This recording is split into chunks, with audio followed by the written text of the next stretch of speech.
नमस्कार दोस्तों, आप सभी का स्वागत है आपके अपने YouTube channel Ravi Shetty IQ GK पर। आज मैं आपके लिए 1000 जनरल साइंस के मोस्ट इंपॉर्टेंट क्वेश्चंस का सेट 1 वीडियो लेकर आया हूं। मैं आपको हर सेट में मोस्ट इंपॉर्टेंट जनरल साइंस के क्वेश्चन करवा रहा हूं। फ्रेंड्स, ये क्वेश्चन इतने ज़्यादा इंपॉर्टेंट है, अगर आप किसी भी एग्जाम की तैयारी कर रहे हो ये वीडियो आपके लिए काफ़ी ज़्यादा इंपॉर्टेंट रहने वाला है। तो चलिए शुरू करते हैं फर्स्ट क्वेश्चन से। फर्स्ट क्वेश्चन है हमारा, मनुष्य के कानों में कितनी हड्डियाँ होती हैं? सही आंसर है ऑप्शन ए 6। मनुष्य के दोनों कानों में कुल मिला के 6 हड्डियां होती हैं। अगर आपसे एग्जाम में ये पूछा जाए कि मनुष्य के एक कान में कितनी हड्डियां होती है तो आपका आंसर 3 होगा। ठीक है, अगर वैसे पूछा जाए कि दोनों कानों में कितनी हड्डियां होती है तो आपका आंसर 6 होगा। ठीक है फ्रेंड्स, ये दोनों क्वेश्चन अलग अलग तरीके से पूछे गए हैं, इंपॉर्टेंट है। फ्रेंड्स, मैंने आपको बताया कि मनुष्य के जो कान होते हैं उसमें 3 हड्डियां होती हैं। ये 3 हड्डियों का नाम भी आपके लिए इंपॉर्टेंट है, एग्जाम में पूछा जाता है। तो फ्रेंड्स, जो 3 टाइप की हड्डियां होती हैं उनका नाम मैंने आपके लिए यहाँ पे लिख दिया है। ठीक है, एक होता है इनकस, ठीक है, ये भी आपने याद रखना है। दूसरा होता है मालेयस, तीसरा होता है स्टेप्स। ठीक है, एक क्वेश्चन एग्जाम में आपसे और पूछा जाता है कि हमारी बॉडी का सबसे छोटा जो बोन होता है, सबसे छोटी जो हड्डी होती है उसका नाम क्या होता है? तो आपका आंसर होगा उसका नाम स्टेप्स होता है। ठीक है, जो कि हमारे कानों में पाया जाता है। एक क्वेश्चन एग्जाम में ऐसे पूछा जाता है आपसे कि हमारे शरीर की जो सबसे छोटी हड्डी है स्टेप्स, ये कहां पर पाया जाता है? आपका आंसर हमारे कानों में पाया जाता है। ठीक है, एक क्वेश्चन आपसे एग्जाम में और पूछा जाता है कि हमारी बॉडी का सबसे छोटा मसल्स यानी सबसे छोटी जो पेशी होती है या बोल दो सबसे छोटी जो मसल्स होती है वो कहाँ पर पाई जाती है? तो भी आपका आंसर होगा हमारे कानों में पाई जाती है और इसका नाम है स्टैपेडियस। ठीक है, स्टैपेडियस जो कि सबसे छोटी पेशी है या बोलो सबसे छोटा मसल है, ये भी हमारे कानों में पाया जाता है। तो जितनी भी मैंने आपको एडिशनल इन्फॉर्मेशन दी है सब आपके लिए इंपॉर्टेंट है। नेक्स्ट क्वेश्चन कर लेते हैं, कम तापमान को मापने वाले यंत्र को क्या कहा जाता है? सही आंसर है इसका ऑप्शन ए क्रायोमीटर। क्रायोमीटर वो ऐसा यंत्र है जिससे कि हम लो टेम्परेचर या बोल सकते हो कम तापमान को मापते हैं। फ्रेंड, इससे हम -1000 डिग्री केल्विन तक का टेम्परेचर माप सकते हैं। ठीक है, इस यंत्र के द्वारा। यंत्र का नाम क्या है? क्रायोमीटर। एक क्वेश्चन एग्जाम में आपसे और पूछा जाता है कि वह कौन सा यंत्र है जिससे कि हम बहुत ज़्यादा टेम्परेचर को यानी बहुत ज़्यादा तापमान को मापते हैं? तो आपका आंसर पायरोमीटर। पायरोमीटर एक ऐसा यंत्र है जिससे कि हम काफ़ी ज़्यादा तापमान जो होता है उसको मापते हैं, जैसे कि सोलर रेडिएशन हो गया या फ्रेंड्स कोई भी जो न्यूक्लियर रिएक्टर का जो भट्टी होती है ना जिसमें मतलब काफ़ी ज़्यादा टेम्परेचर होता है। ठीक है, उसको भी हम पायरोमीटर के द्वारा ही मापते हैं। ठीक है, ये भी इंपॉर्टेंट है जो मैंने आपको एडिशनल इन्फॉर्मेशन दी है। फ्रेंड्स, एक क्वेश्चन एग्जाम में आपसे होता है क्या पूछा जाता है, जो मैंने आपको पहला क्वेश्चन करवाया था कि जो हमारे कान होते हैं इसका सुनने के अलावा और क्या काम होता है? तो आपका आंसर होगा बैलेंसिंग का। मतलब बॉडी की जो बैलेंसिंग है ना फ्रेंड्स वो हमारे कानों द्वारा ही होती है। ठीक है, ये भी आपने याद रखना है।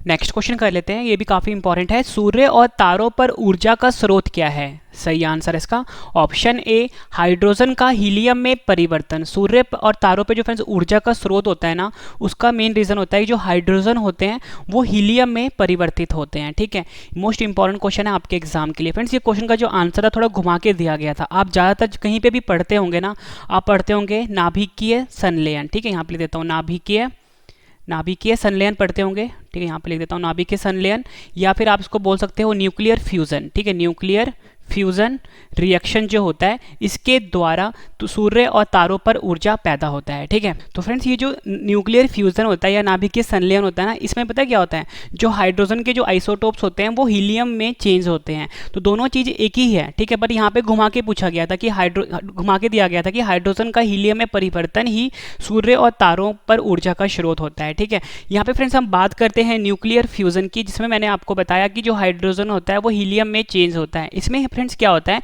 कि देखो जो ड्यूटेरियम होता है ना, ड्यूटेरियम क्या है, ये हाइड्रोजन का एक आइसोटोप है। ठीक है, ड्यूटेरियम या फिर हम एक ले लो आप ट्रीटियम।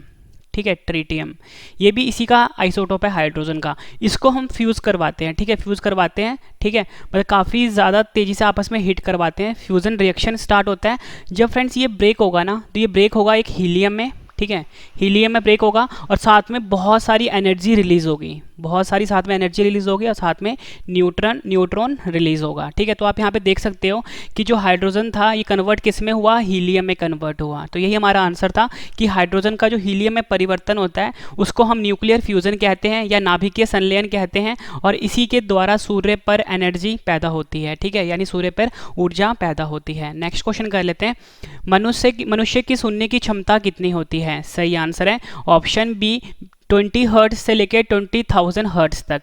मनुष्य की जो सुनने की क्षमता होती है वो 20 हर्ट्ज से लेके 20,000 हर्ट्ज तक होती है। ये क्वेश्चन भी फ्रेंड्स एग्जाम में कई बार पूछा गया है।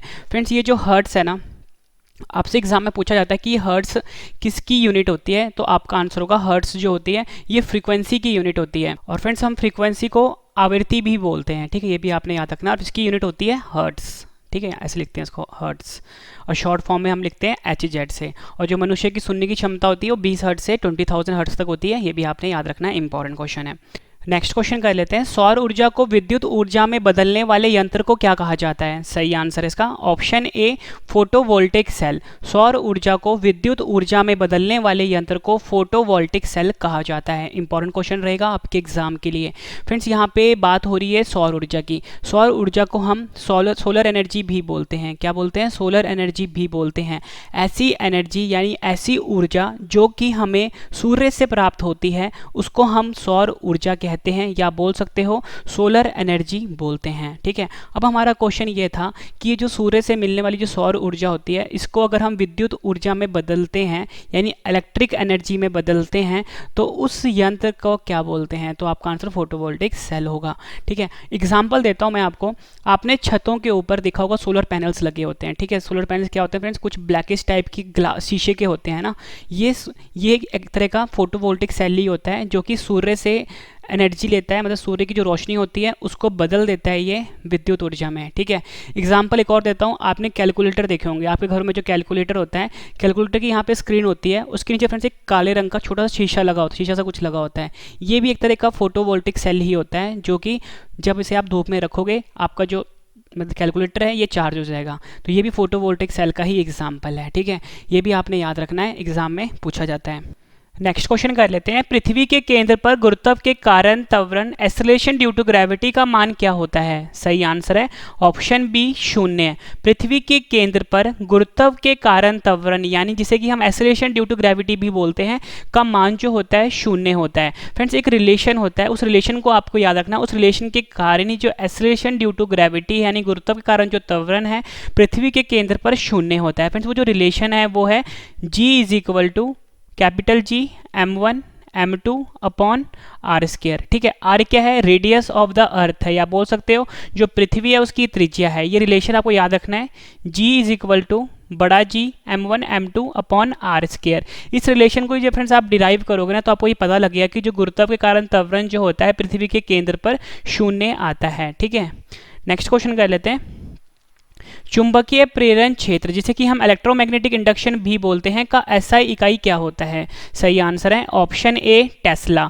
चुंबकीय प्रेरण क्षेत्र जिसे कि हम इलेक्ट्रोमैग्नेटिक इंडक्शन बोलते हैं इसकी जो SI इकाई होती है वो टेस्ला होती है। और फ्रेंड्स कभी कभी अगर आपको एग्जाम में चुंबकीय प्रेरण क्षेत्र यानी इलेक्ट्रोमैग्नेटिक इंडक्शन की जो SI यूनिट है टेस्ला की जगह वेबर पर मीटर स्क्वायर जिसे कि हम WB पर मीटर स्क्वायर भी लिखते हैं, ये दिया हो तो ये भी सही है, ठीक है। वेबर को हम WB से लिखते हैं और मीटर को M से लिखते हैं, यानी कि वेबर पर मीटर स्क्वायर जो है ये भी चुंबकीय प्रेरण क्षेत्र यानी इलेक्ट्रोमैग्नेटिक इंडक्शन की SI यूनिट होती है। ये भी क्वेश्चन एग्जाम में पूछा गया है। फ्रेंड्स आपको क्वेश्चन का लेवल देख के पता लग गया होगा, सभी क्वेश्चन जो है एक एग्जाम ओरिएंटेड हैं जो एग्जाम में बार बार पूछे जाते हैं। नेक्स्ट क्वेश्चन कर लेते हैं, पदार्थ का परमाणु सिद्धांत किस वैज्ञानिक ने दिया था? सही आंसर है ऑप्शन ए डाल्टन। डाल्टन वैज्ञानिक जो थे इन्होंने पदार्थ का परमाणु सिद्धांत दिया था। और फ्रेंड्स पदार्थ का जो परमाणु सिद्धांत होता है इसे एटॉमिक थ्योरी ऑफ मैटर भी कहते हैं, ठीक है। ये भी आपने याद रखना है। फ्रेंड्स यहाँ पे ना बात हुई थी परमाणु, परमाणु को फ्रेंड्स हम एटम भी बोलते हैं, ठीक है, एटम भी बोलते हैं। आपसे एग्जाम में क्वेश्चन पूछा जाता है कि जो एटम होता है यानी जो परमाणु होता है इसके अंदर क्या पाए जाते हैं, तो आपका आंसर होगा इसके अंदर प्रोटॉन पाए जाते हैं। यहाँ पे लिख देता हूँ प्रोटॉन, इलेक्ट्रॉन और न्यूट्रॉन, ठीक है, ये आपने याद रखना है। जो परमाणु होता है इसके अंदर प्रोटॉन, प्रोटॉन के ऊपर पॉजिटिव चार्ज होता है यानी प्लस का चार्ज होता है, इलेक्ट्रॉन पाए जाते हैं इसके ऊपर नेगेटिव चार्ज होता है यानी माइनस का चार्ज होता है, और न्यूट्रॉन पाए जाते हैं, न्यूट्रॉन के ऊपर कोई भी चार्ज नहीं होता। और आपसे एग्जाम में क्वेश्चन और पूछा जाता है कि जो न्यूक्लियस होता है, ठीक है, न्यूक्लियस जिसे कि हम नाभिक भी बोलते हैं, इसके अंदर क्या पाया जाता है? फ्रेंड्स इसके अंदर प्रोटॉन पाए जाते हैं और न्यूट्रॉन पाए जाते हैं, इसके अंदर इलेक्ट्रॉन नहीं पाया जाता। न्यूक्लियस के अंदर सिर्फ प्रोटॉन और न्यूट्रॉन पाए जाते हैं, और जो एटम होता है यानी परमाणु होता है इसके अंदर प्रोटॉन भी पाए जाते हैं, इलेक्ट्रॉन भी पाए जाते हैं, न्यूट्रॉन भी पाए जाते हैं। ये क्वेश्चन भी फ्रेंड्स एग्जाम में कई बार पूछा गया, और मैंने आपको बताया कि जो पदार्थ का परमाणु सिद्धांत है उसे डाल्टन वैज्ञानिक ने दिया था। नेक्स्ट क्वेश्चन कर लेते हैं, मोस्ट इंपॉर्टेंट क्वेश्चन है। पर फ्रेंड्स ये जो क्वेश्चन आपको मैं करवा रहा हूँ ना इस टाइप का, ये बस बेसिक है, बस आपको समझना है इसमें, ठीक है। इसी से इस टाइप के क्वेश्चन आपको एग्जाम में अक्सर देखने को मिल जाते हैं। Fe के नाभिक में 26 प्रोटॉन होते हैं, तो Fe2+ आयन में कितने इलेक्ट्रॉन होंगे? मोस्ट इंपॉर्टेंट क्वेश्चन है फ्रेंड्स, इससे टाइप के क्वेश्चन एग्जाम में अक्सर पूछे जाते हैं, तो मैं आपको बहुत ही अच्छे से समझाऊंगा। इसका जो फ्रेंड्स सही आंसर होगा ना वो ऑप्शन बी है, 24 है। अब कैसे है मैं आपको समझाता हूँ। देखो Fe की बात हो रही है, Fe क्या होता है? Fe होता है आयरन, ठीक है, आयरन का सिंबल Fe होता है। Fe के नाभिक में 26 प्रोटॉन है, 26 प्रोटॉन मतलब किसी भी अगर कोई भी हमारे पास एलिमेंट है या तत्व है उसमें जितने प्रोटॉन होंगे ना फ्रेंड्स, वही उसका एटॉमिक नंबर भी होता है। यानी हमें इससे ये पता लगा कि जो Fe है इसका जो परमाणु क्रमांक है यानी एटॉमिक नंबर है, जिसको कि हम Z से लिखते हैं, वो है 26, ठीक है। जितने प्रोटॉन होंगे उतने ही उसमें इलेक्ट्रॉन भी होंगे, यानी कि हमें ये भी पता लग गया कि जो Fe है इसके अंदर 26 ही इलेक्ट्रॉन होंगे, ठीक है। फिर से समझना, जितना जो उसका परमाणु क्रमांक होगा उसमें उतने ही प्रोटॉन होंगे, उतने ही इलेक्ट्रॉन होंगे। यानी कि जो Fe है इसका परमाणु क्रमांक अगर 26 है तो प्रोटॉन कितने होंगे? 26 होंगे, और इलेक्ट्रॉन भी इसमें 26 होंगे, ठीक है। ये तो हमें पता लग गया। अगर हमसे एग्जाम में ये पूछा जाता कि Fe के नाभिक में 26 प्रोटॉन होते हैं, ठीक है, 26 प्रोटॉन होते हैं, यहाँ पे मैंने लिखा। अगर पूछता कि Fe के नाभिक में फिर कितने इलेक्ट्रॉन होंगे, तब आपका आंसर 26 ही होगा। लेकिन यहाँ पे बात क्या हो रही है? यहाँ पे बात हो रही है Fe2+ की, यानी कि Fe2+, ऐसे लिखते हैं Fe2+ को, ठीक है। तो हमसे पूछा गया है बताओ कि Fe2+ आयन में कितने इलेक्ट्रॉन होंगे। अगर अकेला Fe दिया होता तो हम 26 लिख देते, लेकिन यहाँ पे Fe2+ की बात हो रही है। अगर फ्रेंड्स यहाँ पे प्लस लिखा है ना, मतलब इसमें 2 की कमी है, ठीक है। पहले 2 की कमी है, 26 इलेक्ट्रॉन होने थे, ठीक है, लेकिन जब Fe2+ में 2 की कमी है तो यानी कि 26 में से 2 माइनस हो जाएगा तो 24 होगा। अगर यहाँ पे Fe2- का होता, Fe2- का होता, तब जो 26 इलेक्ट्रॉन है उसमें हम 2 जोड़ देते तो यानी 28 हो जाता, तब हमारा आंसर डी होना था। लेकिन यहाँ पे Fe2+ की बात हो रही है, तो यानी कि 26 इसका मतलब वैसे इसके इलेक्ट्रॉन है, लेकिन 2 की कमी है इसके ऊपर क्योंकि प्लस लगा हुआ है, प्लस का मतलब है कमी, ठीक है। तो यानी 26 में से 2 मैंने माइनस कर दिया, कितना हो गया? 24, तो मेरा आंसर 24 हो गया। फिर जितनी भी मैंने आपको इसमें चीज़ें बताई है ना, सभी क्वेश्चन अपने आप में बनते हैं और एग्जाम में पूछे जाते हैं, ठीक है। आपसे पूछ लेंगे कि Fe के नाभिक में 26 प्रोटॉन है तो कितने इलेक्ट्रॉन होंगे, तो आपका आंसर 26 ही होगा। Fe के नाभिक में 26 प्रोटॉन है, इसका परमाणु क्रमांक कितना होगा, तो भी 26 होगा, क्योंकि प्रोटॉन जो होता है वो इलेक्ट्रॉन के बराबर होता है और परमाणु क्रमांक के बराबर होता है, ठीक है। Fe की बात हुई थी, Fe2+ पूछा इसने, मैंने आपको कहा कि 2 की कमी है तो मैंने 26 में से 2 माइनस कर दिया, यानी 24 मेरा आंसर हो गया, ठीक है।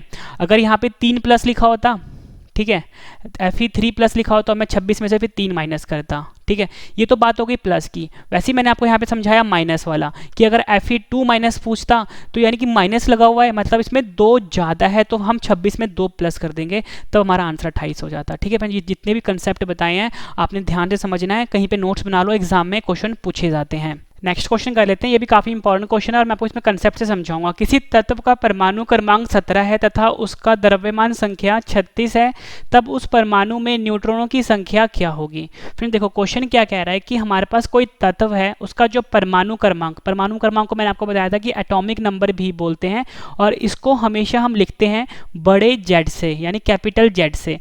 तो हमें दे रखा है, यहाँ पे लिख देता हूँ, परमाणु क्रमांक कितना दे रखा है, 17 दे रखा है। परमाणु क्रमांक को हम लिखते हैं किससे, बड़े Z से, यानी वो दे रखा है हमें 17, तथा द्रव्यमान संख्या 36 है। द्रव्यमान को हम बोलते हैं मास नंबर, क्या बोलते हैं, मास नंबर, जिसको कि हम कैपिटल X से लिखते हैं। यानी कि हमें क्या दे रखा है, द्रव्यमान संख्या कितना, इसको जिसको कि हम X से लिखते हैं, ये दे रखा है हमें 36। तो पूछा है कि तब उस परमाणु में न्यूट्रॉनों की संख्या क्या होगी। आप फ्रेंड ध्यान से समझना, देखो हमें परमाणु क्रमांक दे रखा है 17 है, ठीक है। मैंने आपको बताया था कि कोई भी जो तत्व है उसमें जो परमाणु क्रमांक होगा उसमें उतने ही क्या होंगे, इलेक्ट्रॉन होंगे। अगर हमसे पूछा होता कि बताओ इसमें कितने इलेक्ट्रॉन हैं, तब आपका आंसर कितना होता, 17 होता। यानी जो परमाणु क्रमांक होता है किसी भी तत्व का, उसमें उतने ही इलेक्ट्रॉन होते हैं और उतने ही प्रोटॉन होते हैं, यानी प्रोटॉन भी कितना होता, 17 होता। अगर हमसे पूछा होता इलेक्ट्रॉन और प्रोटॉन, लेकिन यहाँ पे हमसे पूछा क्या गया है, उसमें न्यूट्रॉन कितने होंगे।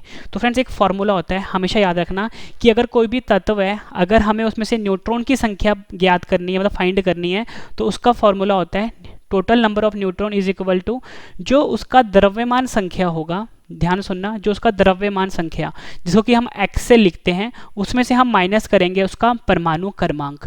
यानी कि यहाँ पे 36 क्या था हमारा द्रव्यमान संख्या, 36 में से जब आप उसका परमाणु क्रमांक यानी 17 माइनस करोगे उतना उसमें न्यूट्रॉन होगा। यानी जब 36 में से 17 माइनस करोगे कितना आएगा, ऑप्शन ए 19 आएगा। यानी कि इसमें न्यूट्रॉन कितने थे, 19 थे। मोस्ट इंपॉर्टेंट क्वेश्चन है फ्रेंड, देखो इसमें मैंने आपको सब कुछ ही समझा दिया। अगर परमाणु क्रमांक दे रखा है, परमाणु क्रमांक से हमें इलेक्ट्रॉन मिल जाएंगे और इलेक्ट्रॉन मिल जाएंगे और प्रोटॉन मिल जाएंगे, ठीक है। मैं जो परमाणु क्रमांक हो उतने ही उसमें इलेक्ट्रॉन होंगे, प्रोटॉन होंगे। तो हमारा आंसर 17 हो जाता अगर हमसे इलेक्ट्रॉन या प्रोटॉन पूछा होता, लेकिन पूछा गया था क्या, न्यूट्रॉन।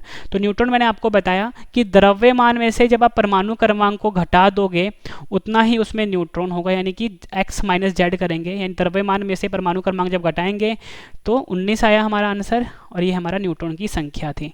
ये क्वेश्चन भी इंपॉर्टेंट है। नेक्स्ट क्वेश्चन कर लेते हैं। यदि पृथ्वी की त्रिज्या घटती है तथा उसका द्रव्यमान समान बना रहता है तो गुरुत्वीय त्वरण यानी एक्सेलरेशन ड्यू टू ग्रेविटी का मान क्या होगा। सही आंसर है ऑप्शन ए बढ़ेगा। यदि पृथ्वी की जो त्रिज्या होती है वो घटती है और उसका जो द्रव्यमान समान बना रहता है तो गुरुत्वीय त्वरण यानी एक्सेलरेशन ड्यू टू ग्रेविटी का जो मान होगा वो बढ़ेगा। फ्रेंड्स देखो एक रिलेशन मैंने आपको बताया था कि एक्सेलरेशन ड्यू टू ग्रेविटी यानी गुरुत्वीय त्वरण का एक फॉर्मूला होता है, वो होता है जी इज इक्वल टू बड़ा जी m1 m2 upon are square, ठीक है। ये मैंने आपको बताया था। इसमें जो छोटा वाला g है ये वाला, यही है हमारा गुरुत्वीय त्वरण। तो इसने हमें ये बोला है कि यदि पृथ्वी की त्रिज्या घटती है, ठीक है, त्रिज्या क्या होता है, रेडियस होता है, यानी फिर ये जो नीचे वाला है ना r, यही त्रिज्या है, ठीक है, ये आर स्क्वायर है, यही त्रिज्या है। तो आप ये देख रहे हो फ्रेंड्स, ये जो g है ना ये इन्वर्सली प्रोपोर्शनल है किसके, त्रिज्या के यानी रेडियस के। अगर रेडियस कम होगा तो जो ये जो g है यानी गुरुत्वीय त्वरण है ये बढ़ेगा, क्योंकि ये इन्वर्सली प्रोपोर्शनल है। 1/r लिखा है ना मैंने, इन्वर्सली प्रोपोर्शनल। लेकिन यहाँ पे हमें क्या बोला गया था, यहाँ पे यही बोला गया था यदि पृथ्वी की त्रिज्या घटती है यानी जो r कम होगा तो g पे क्या फर्क पड़ेगा, तो g पड़ेगा, बढ़ेगा वो, क्योंकि इन्वर्सली प्रोपोर्शनल है। अगर r बढ़ेगा तो ये जो g है ये कम होगा क्योंकि इन्वर्सली प्रोपोर्शनल। लेकिन हमें यहाँ पे दिया गया था कि अगर r कम होता है तो g पे क्या फर्क पड़ेगा, g जो है बढ़ेगा, यानी गुरुत्वीय त्वरण यानी एक्सेलरेशन ड्यू टू ग्रेविटी जो है वो बढ़ेगा। यही हमारा क्वेश्चन था फ्रेंड्स। ये क्वेश्चन भी एग्जाम में कई बार पूछा गया। जितने भी क्वेश्चन एक अच्छे लेवल के हैं फ्रेंड्स, मैं आपको बता दूँ इस वीडियो में मैं आपको मोस्ट इंपॉर्टेंट 27 क्वेश्चन करवाने वाला हूँ। जब आपके 27 क्वेश्चन कंप्लीट हो जाएंगे एक बार सभी क्वेश्चन फिर से रिवीजन भी करवाने वाला हूँ, ताकि फ्रेंड्स आपको सभी के सभी क्वेश्चन इसी वीडियो में अच्छे से समझ में आ जाएं और याद भी हो जाएं। और लास्ट में मैंने आपके लिए 5 क्वेश्चन का टेस्ट रखा है जिसका आंसर आपने मुझे कमेंट करके ज़रूर देना है। फ्रेंड्स ये सबसे बेहतरीन तरीका होता है कि पहले आप पढ़ लो, फिर रिवीजन कर लो, फिर टेस्ट दे दो। तो मैं आपको उसी बेहतरीन तरीके से पढ़ा रहा हूँ, ठीक है। नेक्स्ट क्वेश्चन कर लेते हैं, किस यंत्र द्वारा रेडियो एक्टिविटी मापी जाती है। समझे, देखो रेडियो एक्टिविटी जो होती है इसको हम रेडियो एक्टिविटी भी बोलते हैं। क्या बोलते हैं, रेडियो एक्टिविटी भी बोलते हैं। तो हमसे पूछा गया कि किस यंत्र द्वारा मापा जाता है, आपका आंसर होगा Geiger Muller counter. Geiger Muller counter द्वारा हम रेडियो एक्टिविटी या रेडियो एक्टिविटी को मापते हैं, ठीक है। ये क्वेश्चन भी इंपॉर्टेंट है फ्रेंड्स। यहाँ पे बात हुई है रेडियो एक्टिविटी की यानी रेडियो एक्टिविटी की। इसकी डेफिनेशन होती है फ्रेंड्स, ये एक तरह का स्पॉन्टेनियस प्रोसेस होता है जिसमें कि अल्फा रेस, बीटा रेस और गामा रेस का एमिशन होता है, ठीक है। मतलब रेडियो एक्टिविटी में से अल्फा रेज निकलती हैं, बीटा रेज निकलती हैं और गामा रेज निकलती हैं, ठीक है। फ्रेंड्स अगर आपसे एग्जाम में ये पूछा जाए कि जो रेडियो एक्टिविटी यानी रेडियो एक्टिविटी है इसकी एसआई यूनिट क्या होती है, तो आपका आंसर होगा बैक्यूरल, ठीक है। ये भी आपने याद रखना है। बैक्यूरल जो है ये रेडियो एक्टिविटी की एसआई यूनिट होती है। और अगर आपसे पूछा जाए कि इसकी नॉन एसआई यूनिट यानी कि वैसे यूनिट क्या होती है, तो क्यूरी भी इसकी यूनिट होती है, ठीक है। ये भी आपने याद रखना है। नेक्स्ट क्वेश्चन कर लेते हैं, पृथ्वी की सतह से भूस्थिर उपग्रह को हम जियो स्टेशनरी सैटेलाइट भी बोलते हैं, कि ऊंचाई कितनी होती है। सही आंसर है ऑप्शन सी, उपयुक्त दोनों, यानी 36,000 किलोमीटर या आप बोल सकते हो 35,800 किलोमीटर जो है ये पृथ्वी की सतह से भूस्थिर उपग्रह की ऊंचाई होती है, यानी जियो स्टेशनरी सैटेलाइट की ऊंचाई होती है। फ्रेंड्स यहाँ पे ना बात हुई है भूस्थिर उपग्रह की, यानी जियो स्टेशनरी सैटेलाइट की, जिसकी ऊंचाई मैंने आपको बताया 35,800 किलोमीटर, कभी कभी आपको एग्जाम में 36,000 किलोमीटर भी दे देंगे, ठीक है, दोनों आपने याद रखना है। अब यहाँ पे बात हुई है उपग्रह की, तो देखो हमारा पृथ्वी जो है, ये हमारा पृथ्वी है, इसके चारों तरफ ना उपग्रह चक्कर लगाते हैं, मतलब एक बॉडीज होती है, हेवनली बॉडीज, जो कि पृथ्वी के चक्कर लगाती है, इन्हीं को हम उपग्रह बोलते हैं, ठीक है। ठीक है, अब एक क्वेश्चन एग्जाम में आपसे भी पूछा जाता है कि फ्रेंड्स ये जो जियो स्टेशनरी सैटेलाइट है यानी भू स्थिर उपग्रह है, इसका जो फेस है ना वो हमेशा पृथ्वी के मतलब कि सामने ही क्यों रहता है, ठीक है, क्योंकि देखो ना ये घूम रहा है इसकी तरफ, लेकिन इसका जो फ्रेंड्स फेस है ना, मतलब इसका जो फेस है ये हमेशा पृथ्वी की तरफ ही क्यों रहता है, तो इसका आंसर पता क्या होगा फ्रेंड्स। देखो पृथ्वी जो है अपने अक्ष पर घूमता है, ठीक है, अपने अक्ष पर घूमता है और ये पृथ्वी के चारों तरफ घूम रहा है। अब जो पृथ्वी अपने अक्ष पे घूम रहा है, ठीक है, जितनी स्पीड पृथ्वी की अपने अक्ष पर घूमने की है ना, उतने ही स्पीड से ये जो उपग्रह है पृथ्वी के चक्कर लगाता है। तो आप सोच के देखो कि दोनों की अगर स्पीड बराबर है तो दोनों का जो फेस होगा वो तो आमने सामने ही रहेगा ना, ठीक है। ठीक है फ्रेंड्स, इंपॉर्टेंट क्वेश्चन है आपके एग्जाम के लिए। नेक्स्ट क्वेश्चन कर लेते हैं, वॉशिंग मशीन जिसे कि हम धोवन यंत्र भी बोलते हैं किस सिद्धांत पर कार्य करता है। सही आंसर है ऑप्शन सी, उपयुक्त दोनों। अपकेंद्रण जिसको कि हम सेंट्रीफ्यूगेशन भी बोलते हैं, इस सिद्धांत पर जो वॉशिंग मशीन होता है यानी धोवन यंत्र होता है वो कार्य करता है। नेक्स्ट क्वेश्चन कर लेते हैं, आघूर्णन बल जिसे कि हम टॉर्क भी बोलते हैं कि एसआई इकाई क्या होती है। सही आंसर इसका ऑप्शन ए, न्यूटन मीटर। आघूर्णन बल यानी जिसे कि हम टॉर्क भी बोलते हैं, इसकी जो एसआई इकाई होती है वो न्यूटन मीटर होती है। इंपॉर्टेंट क्वेश्चन रहेगा आपके एग्जाम के लिए। फ्रेंड देखो यहाँ पे बात हुई है आघूर्णन बल यानी टॉर्क की, ये एक तरह का ना फ्रेंड्स फोर्स ही होता है, लेकिन इसमें फर्क क्या होता है, ये ऐसा फोर्स है जब हम इसको मैग्नेटिक फील्ड की मतलब मैग्नेटिक फील्ड में लेकर लगाते हैं ये फोर्स, तो ये जो कोई भी चीज़ को अगर ये घुमा दे, ठीक है, उसी को हम टॉर्क बोलते हैं या आघूर्णन बल बोलते हैं। एग्जाम्पल के लिए जो गैल्वेनोमीटर होता है, गैल्वेनोमीटर, ठीक है, इसका जो फ्रेंड्स सिद्धांत होता है ना वो टॉर्क ही होता है। इसमें क्या होता है, जब कोई भी चीज़ अगर आप मैग्नेटिक फील्ड के बीच में लेकर आओगे और वो मैग्नेटिक फील्ड इस चीज़ को घुमा दे, ठीक है, ये जो बल होता है ना फ्रेंड्स इसी को हम टॉर्क बोलते हैं। ये भी आपने याद रखना है और ये हमेशा 90 डिग्री लगता है, ये भी आपने याद रखना है। नेक्स्ट क्वेश्चन कर लेते हैं, फ्लोरेसेंट लैंप में चौक का उपयोग का मुख्य उद्देश्य क्या होता है। आंसर है ऑप्शन ए, विद्युत धारा के प्रवाह को कम करना। फ्लोरोसेंट लैंप में जो चौक का हम प्रयोग करते हैं उसका मुख्य कार्य क्या होता है, जो विद्युत धारा होता है इसके प्रवाह को कम करना होता है। नेक्स्ट क्वेश्चन कर लेते हैं, विद्युत चालकता जिसे कि हम इलेक्ट्रिकल कंडक्टिविटी भी बोलते हैं का मात्रक क्या होता है। सही आंसर है ऑप्शन ए, महो होता है। महो को हम इस तरह से लिखते हैं MHO। ये विद्युत चालकता यानी इलेक्ट्रिकल कंडक्टिविटी का मात्रक होता है। फ्रेंड्स एक ना आपने वर्ड सुना होगा ओम, ठीक है, ओम जो होता है ये रेजिस्टेंस की यूनिट होती है। रेजिस्टेंस जिसे कि हम प्रतिरोध भी बोलते हैं, हिंदी में प्रतिरोध भी बोलते हैं, इसकी जो एसआई यूनिट होती है वो ओम होती है। अगर आपसे पूछा जाए कि रजिस्टिविटी, ठीक है, रजिस्टिविटी की यूनिट क्या होती है तो वो होती है ओम मीटर, ठीक है, और रेजिस्टेंस यानी प्रतिरोध का होता है ओम, और विद्युत चालकता यानी इलेक्ट्रिकल कंडक्टिविटी का होता है महो, ठीक है, ये भी आपने याद रखना है। नेक्स्ट क्वेश्चन कर लेते हैं, किस वैज्ञानिक ने बैटरी की खोज करी थी। सही आंसर है ऑप्शन ए, वोल्टा। वोल्टा जो वैज्ञानिक थे इन्होंने बैटरी की खोज करी थी।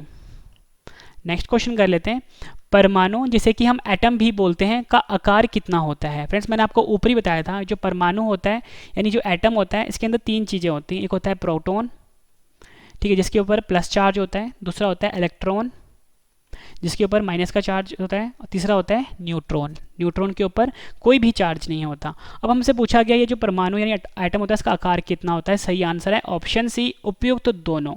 दोनों ऑप्शन देखिए एग्जाम में पूछे गए हैं। अगर आपका आंसर मीटर में होगा तो इसका आंसर होगा 10⁻⁻10 मीटर, ठीक है, और अगर आपका आंसर एग्जाम में सेंटीमीटर में दिया हो 10⁻⁻8 सेंटीमीटर होगा। फिर से बता देता हूँ, परमाणु का जो आकार है वो मीटर में होगा 10⁻10 मीटर और सेंटीमीटर में होगा 10⁻8 मीटर, ठीक है, ये आपने याद रखना है। नेक्स्ट क्वेश्चन कर लेते हैं, किसी तत्व के परमाणु क्रमांक समान हो परंतु परमाणु भार भिन्न भिन्न हो तो उन्हें क्या कहा जाता है? तो फ्रेंड्स उस तत्व को हम कहते हैं ऑप्शन सी उपयुक्त दोनों। हिंदी में बोलते हैं समस्थानिक, समस्थानिक को इंग्लिश में हम बोलते हैं आइसोटोप्स। ये एक ऐसे तत्व होते हैं जिनका जो परमाणु क्रमांक होता है वो समान होता है, लेकिन जो परमाणु भार होता है, परमाणु भार मतलब कि मास नंबर हो वो भिन्न भिन्न होता है, उन्हें हम समस्थानिक यानी कि आइसोटोप्स कहते हैं। एक एग्जांपल देता हूं मैं आपके लिए। एग्जांपल के लिए फ्रेंड्स में जो हाइड्रोजन होता है, ठीक है, हाइड्रोजन आप सभी को पता है इसका जो परमाणु क्रमांक कितना होता है, 1 होता है, और मास नंबर कितना होता है, वो भी 1 होता है। अगर मैं इसके आइसोटोप्स लेता हूँ, इसके 3 आइसोटोप्स होते हैं। एक होता है प्रोटियम, क्या होता है प्रोटियम, तो प्रोटियम को हम लिखते हैं H11, ठीक है। और दूसरा होता है ड्यूटेरियम, इसको लिखते हैं हम 1H2। तीसरा होता है ट्रीटियम, इसको हम लिखते हैं ट्रीटियम को 1H3। तो आप ये देखते हो जो नीचे वाला होता है इसको हम परमाणु क्रमांक बोलते हैं। ये तीनों का 1 है, लेकिन इसका जो फ्रेंड्स परमाणु भार है वो आप देख रहे हो तीनों का अलग है। इसका 1 है, इसका 2 है, इसका 3 है। तो मैंने आपको ये एग्जांपल देके समझा दिया, ठीक है। ऐसे ही बहुत सारे एग्जांपल्स होते हैं, लेकिन मैंने आपको एग्जांपल देके समझा दिया कि परमाणु क्रमांक एक जैसा होना चाहिए, ठीक है, और जो परमाणु भार होता है वो अलग अलग होना चाहिए। जैसे इसका था 1, इसका 2 था, इसका 3 था, ठीक है। ये मैंने आपको एग्जाम्पल दे दिया। इन्हीं को हम आइसोटोप्स कहते हैं यानी समस्थानिक बोलते हैं। नेक्स्ट क्वेश्चन कर लेते हैं, रेडियो एक्टिविटी के दौरान निम्न में से किन किन किरणों का उत्सर्जन नहीं होता है? सही आंसर है ऑप्शन डी, कैथोड किरणों का। जो रेडियो एक्टिविटी होती है यानी जिसे कि हम रेडियो एक्टिविटी भी बोलते हैं, इसमें से अल्फा किरणें निकलती है जिसको कि हम ऐसे लिखते हैं, बीटा किरणें निकलती हैं जिसको कि हम बीटा ऐसे लिखते हैं, गामा किरणें निकलती है जिसको कि हम ऐसे लिखते हैं, ठीक है। तो यानी कि जो रेडियो एक्टिविटी होती है इनमें से सिर्फ 3 किरणें निकलती है, अल्फा, बीटा और गामा, ठीक है। ये आपने याद रखना है। और मैंने आपको ऊपर भी बताया था इसकी जो एसआई यूनिट होती है वो बैक्यूरल होती है, ठीक है, और नॉन एसआई यूनिट होती है क्यूरी। नेक्स्ट क्वेश्चन कर लेते हैं, बर्फ का गलना को हम क्या बोलते हैं? मेल्टिंग पॉइंट बोलते हैं हम गलनांक को, ठीक है। तो हमसे पूछा गया है कि बर्फ का जो गलनांक है केल्विन में कितने डिग्री होता है? तो आपका आंसर होगा ऑप्शन सी 273 केल्विन, ठीक है। 273 केल्विन होता है बर्फ का गलनांक केल्विन स्केल पे। अगर सेल्सियस पे पूछा जाए 0 डिग्री होता है। दोनों आपने याद रखना है। अगर सेल्सियस पे पूछा जाए बर्फ का गलनांक वो कितना होगा? 0 डिग्री, ठीक है। और अगर पूछा जाए बर्फ का गलनांक केल्विन में कितना होगा? 273 केल्विन होगा। ये भी आपने याद रखना है। नेक्स्ट क्वेश्चन कर लेते हैं, काफी बार एग्जाम में पूछा गया है, अस्थि मज्जा में रुधिर कणिकाओं का निर्माण क्या कहलाता है? सही आंसर इसका ऑप्शन ए, हीमोटोपोइसिस। हीमोटोपोइसिस कहलाता है अस्थि मज्जा में रुधिर कणिकाओं का निर्माण। फिर देखो आप सभी को पता है एग्जाम में क्वेश्चन पूछा जाता है अक्सर कि आरबीसी का निर्माण कहाँ पर होता है? आप बोलते हो अस्थि मज्जा में होता है, ठीक है, जिसे कि हम बोन मैरो भी बोलते हैं। लेकिन अभी हमारा क्वेश्चन ये पूछा गया था कि अस्थि मज्जा में यानी बोन मैरो में जो रुधिर कणिकाएं होती हैं यानी आरबीसी जो होती हैं, डब्ल्यूबीसी होती हैं, इनका जो निर्माण होता है उस प्रोसेस को हम क्या बोलते हैं? उसे हम हीमोटोपोइसिस कहते हैं। ये क्वेश्चन भी एग्जाम में कई बार पूछा गया है। फ्रेंड्स मैं आपको एक गुड न्यूज़ दे देता हूँ कि मेरा करंट अफेयर चैनल लॉन्च हो गया हुआ है। करंट अफेयर चैनल का नाम है रवि स्टडी IQ GK 2.0, ठीक है। आपको यूट्यूब पर सर्च करना है रवि स्टडी IQ GK 2.0। इसे भी फ्रेंड्स आप सब्सक्राइब कर लीजिए, बहुत ही एक्सपर्ट लेवल का यहाँ पे करंट अफेयर्स पढ़ाया जाता है। और हमारा वेबसाइट भी लॉन्च हो गया, मतलब आपको कुछ भी पढ़ना है फ्रेंड्स उसका जो PDF होता है वो हम बिल्कुल फ्री देते हैं आपको। तो हमारे वेबसाइट पे आइए www.ravistudyIQGK.com। ये हमारा वेबसाइट है, इसे भी फ्रेंड्स आप ज्वाइन कर लीजिए। स्पेशल व्हाट्सएप ग्रुप है 7814339999, इसे भी फ्रेंड्स आप ज्वाइन कर लीजिए, ठीक है। और टेलीग्राम, फेसबुक, इंस्टाग्राम पे फॉलो कर सकते हो, रवि स्टडी IQ GK है। फ्रेंड्स मैं आपको बिल्कुल नॉन स्टॉप पढ़ा रहा हूँ। अगर आपको मेरा पढ़ाया हुआ पसंद आ रहा है मैं वीडियो को लाइक जरूर करिएगा, कम से कम 10 फ्रेंड के साथ शेयर भी जरूर करिएगा। अब हम नेक्स्ट क्वेश्चन कर लेते हैं अपना। नेक्स्ट क्वेश्चन है हमारा, किस वैज्ञानिक को चिकित्सा का जनक कहा जाता है? सही आंसर इसका ऑप्शन ए, हिप्पोक्रेटस। हिप्पोक्रेटस जो वैज्ञानिक है इनको चिकित्सा का जनक कहा जाता है। ये क्वेश्चन भी डायरेक्टली एग्जाम में पूछा जाता है। नेक्स्ट क्वेश्चन कर लेते हैं, चिकन पॉक्स। चिकन पॉक्स किस सूक्ष्म जीव से होता है? आंसर है इसका ऑप्शन ए, विषाणु। विषाणु यानी कि वायरस, इसके कारण चिकन पॉक्स की बीमारी होती है। नेक्स्ट क्वेश्चन कर लेते हैं, अल्जाइमर रोग। अल्जाइमर रोग मानव शरीर के किस अंगों को प्रभावित करता है? आंसर है ऑप्शन ए, मस्तिष्क। अल्जाइमर फ्रेंड्स ऐसी बीमारी है जिससे कि इंसान की जो याददाश्त होती है वो थोड़ी कम होनी शुरू हो जाती है और इसी को हम अल्जाइमर रोग कहते हैं। और ये जो मानव शरीर का जो अंग होता है मस्तिष्क, इसको प्रभावित करता है, ठीक है। ये भी आपने याद रखना है। नेक्स्ट क्वेश्चन कर लेते हैं, और ये हमारा आखिरी क्वेश्चन होगा इस वीडियो का। मानव शरीर में पीयूष ग्रंथि कहाँ पे स्थित होती है? सही आंसर है ऑप्शन डी, मस्तिष्क में। मानव शरीर के मस्तिष्क में पीयूष ग्रंथि स्थित होती है। और फ्रेंड्स, ये जो पीयूष ग्रंथि है इसे हम मास्टर ग्रंथि भी कहते हैं। एग्जाम में पूछा जाता है कि मास्टर ग्रंथि किसे कहते हैं, आपका आंसर होगा पीयूष ग्रंथि, जो कि हमारे मस्तिष्क में पाया जाता है। फ्रेंड्स, मैंने आपको ये 27 क्वेश्चन करवाए, उम्मीद करता हूँ सभी क्वेश्चन अच्छे से समझ में आ गए होंगे। अब इस वीडियो का सबसे बेहतरीन पार्ट है रिवीजन, मतलब जितने भी क्वेश्चन मैंने आपको करवाए हैं एक बार फटाफट से रिवीजन करवा देता हूं, ताकि फ्रेंड्स आपको सभी क्वेश्चन इसी वीडियो में अच्छे से समझ में आ जाएं और याद भी हो जाएं। और लास्ट में मैंने आपके लिए 10 क्वेश्चन का टेस्ट रखा है, जिसका आंसर आपने कमेंट करके जरूर देना। फ्रेंड्स, ये सबसे बेहतरीन तरीका जिससे आपको पढ़ा रहा हूँ, पहले मैंने आपको पढ़ाया है, फिर अब रिवीजन करवा रहा हूँ, इसके बाद टेस्ट है। और ये सारे क्वेश्चन अगर आप किसी भी एग्जाम की तैयारी कर रहे हो सभी के लिए इंपॉर्टेंट है। यूपीएससी, पीसीएस, ठीक है, किसी भी स्टेट एग्जाम की, पुलिस एग्जाम की, पटवारी एग्जाम की, एसएससी, रेलवे, टेट, मतलब किसी एग्जाम की तैयारी कर रहे हो फ्रेंड्स, सभी क्वेश्चन जो है मैंने आपके लिए अच्छे लेवल के लिए जो एग्जाम में रिपीट होते हैं अक्सर और काफ़ी बार, काफ़ी ज़्यादा इंपॉर्टेंट है। तो चलिए फ्रेंड्स स्टार्ट करते हैं रिवीजन फर्स्ट क्वेश्चन से। फर्स्ट क्वेश्चन है हमारा, मनुष्य के कानों में कितनी हड्डियां होती हैं? सही आंसर है 6। कम तापमान को मापने वाले यंत्र को क्या कहा जाता है? आंसर है क्रायोमीटर। नेक्स्ट क्वेश्चन कर लेते हैं, सूर्य और तारों पर ऊर्जा का स्रोत क्या है? आंसर है हाइड्रोजन का हीलियम में परिवर्तन। मनुष्य की सुनने की क्षमता कितनी होती है? आंसर है 20 हर्ट्ज से लेकर 20,000 हर्ट्ज तक। सौर ऊर्जा को विद्युत ऊर्जा में बदलने वाले यंत्र को क्या कहा जाता है? आंसर है फोटोवोल्टिक सेल। पृथ्वी के केंद्र पर गुरुत्व के कारण त्वरण यानी एक्सेलरेशन ड्यू टू ग्रेविटी का मान क्या होता है? आंसर है 0। चुंबकीय प्रेरण क्षेत्र, जिसे कि हम इलेक्ट्रोमैग्नेटिक इंडक्शन भी बोलते हैं, का एसआई इकाई क्या होती है? आंसर है टेस्ला। पदार्थ का परमाणु सिद्धांत किस वैज्ञानिक ने दिया था? आंसर है डाल्टन।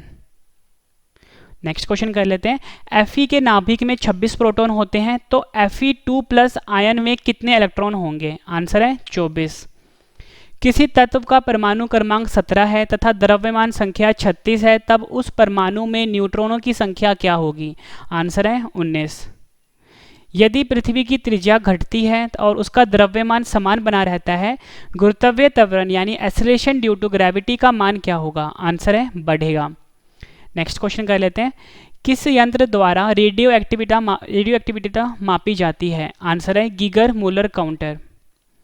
पृथ्वी की सतह से भू स्थिर उपग्रह, जिसे कि हम जियो स्टेशनरी सैटेलाइट बोलते हैं, की ऊंचाई कितनी होती है? आंसर है 36,000 किलोमीटर या 35,800 किलोमीटर। वॉशिंग मशीन यानी धोवन यंत्र किस सिद्धांत पर कार्य करता है? आंसर है अपकेंद्रन, या जिसे कि हम सेंट्रीफ्यूगेशन भी बोलते हैं। नेक्स्ट क्वेश्चन है हमारा, आघूर्णन बल, जिसे कि हम टॉर्क भी बोलते हैं, कि एसआई इकाई क्या होती है? आंसर है न्यूटन मीटर। फ्लोरोसेंट लैंप में चौक का उपयोग का मुख्य उद्देश्य क्या होता है? आंसर है विद्युत धारा के प्रवाह को कम करना। विद्युत चालकता इलेक्ट्रिकल कंडक्टिविटी का मात्रक क्या होता है? आंसर है महो। नेक्स्ट है हमारा, किस वैज्ञानिक ने बैटरी की खोज की थी? आंसर है वोल्टा। परमाणु यानी एटम का आकार कितना होता है? आंसर है 10⁻⁻10 मीटर, और अगर हम बात करें सेंटीमीटर में 10⁻⁻8 सेंटीमीटर। दोनों आपने याद रखना है। नेक्स्ट है हमारा, किसी तत्व के परमाणु क्रमांक समान हो परंतु परमाणु भार भिन्न भिन्न हो, उन्हें क्या कहा जाता है? आंसर है उन्हें समस्थानिक कहा जाता है, यानी कि आइसोटोप कहा जाता है। नेक्स्ट क्वेश्चन कर लेते हैं, रेडियो एक्टिविटी के दौरान निम्न में से किन किन किरणों का उत्सर्जन नहीं होता है? आंसर है कैथोड किरणों का। इसमें से फ्रेंड्स अल्फा रेज निकलती हैं, यानी अल्फा किरणें निकलती हैं, बीटा किरणें निकलती हैं और गामा किरणें निकलती हैं। बर्फ का गलना केल्विन में कितने डिग्री होता है? आंसर है 273। नेक्स्ट क्वेश्चन कर लेते हैं, अस्थि मज्जा में रुधिर कणिकाओं का निर्माण क्या कहलाता है? आंसर है हीमोटोपाइसिस। किस वैज्ञानिक को चिकित्सा का जनक कहा जाता है? आंसर है हिप्पोक्रेटस को। चिकन पॉक्स किस सूक्ष्म जीव से होता है? आंसर है विषाणु। अल्जाइमर रोग मानव शरीर के किस अंग को प्रभावित करता है? मस्तिष्क को।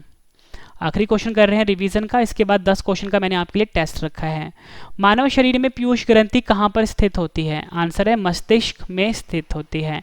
फ्रेंड्स मैंने आपको ये 27 क्वेश्चन करवाए, उसके बाद 27 क्वेश्चन का रिवीजन भी करवा दिया। उम्मीद करता हूँ फ्रेंड्स आपको सभी क्वेश्चन अच्छे से समझ में आ गए होंगे और याद भी हो गए होंगे। अब फ्रेंड्स मैंने आपके लिए 10 क्वेश्चन का टेस्ट रखा है जिसका आंसर आपने मुझे कमेंट करके देना है। और फ्रेंड्स वीडियो कैसी लगी आपने ये भी जरूर बताना है कमेंट करके। और फ्रेंड्स ये सबसे बेहतरीन तरीका था जिस तरीके से मैंने आपको पढ़ाया, पहले मैंने आपको पढ़ाया है, फिर रिवीजन करवाया है, अब टेस्ट ले रहा हूँ, ठीक है। तो आपने अपना आंसर कमेंट करके जरूर देना है। टेस्ट के लिए आपको all the best. First question है हमारा, मनुष्य के कानों में कितनी हड्डियां होती हैं? 4 ऑप्शन हैं आपके पास, आंसर आपने कमेंट करके बताना है। कम तापमान को मापने वाले यंत्र को क्या कहा जाता है? फ्रेंड्स अगर आपको ज़्यादा टाइम चाहिए आप वीडियो को पॉज कर सकते हो। सूर्य और तारों पर ऊर्जा का स्रोत क्या है?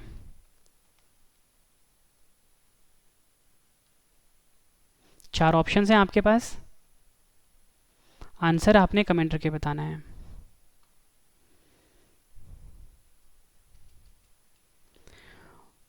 मनुष्य की सुनने की क्षमता कितनी होती है?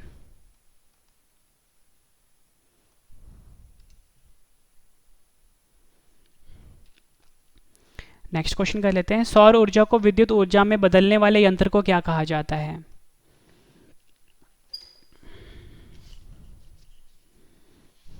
नेक्स्ट क्वेश्चन कर लेते हैं, पृथ्वी के केंद्र पर गुरुत्व के कारण त्वरण यानी एक्सेलरेशन ड्यू टू ग्रेविटी का मान क्या होता है? 4 ऑप्शंस हैं आपके पास। नेक्स्ट क्वेश्चन है हमारा, चुंबकीय प्रेरण क्षेत्र इलेक्ट्रोमैग्नेटिक इंडक्शन की एसआई इकाई क्या होती है? 4 ऑप्शंस हैं। पदार्थ का परमाणु सिद्धांत किस वैज्ञानिक ने दिया था?